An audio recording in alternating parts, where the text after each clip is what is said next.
İşimiz küp, bir küp işimiz bu yılın. Kızlar, iş bilen yanı yıl җитә. Anam tatarlar. Selam Tatar gençleri, biz keldik sizge kunakka avtonomiyaga. Yangi yıl bilen kutlarga o'zingizni. Aydagi shurshini bizimiz.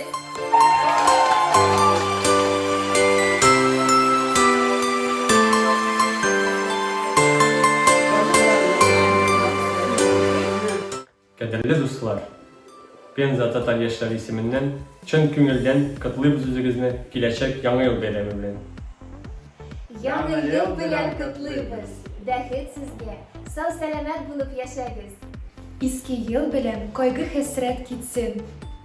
Барлык теләкләр үтәлсен. Тынычлык, яхшы дуслар һәм мәхәббәт телим үзегезгә. Телим özünüzge zor uğraşlar, baylık, hem sizden maksatlar erişilsin. Өйдә тынычлык булачак, барыгыз да бәхетле булыгыз. Киләчәк Yangi yıl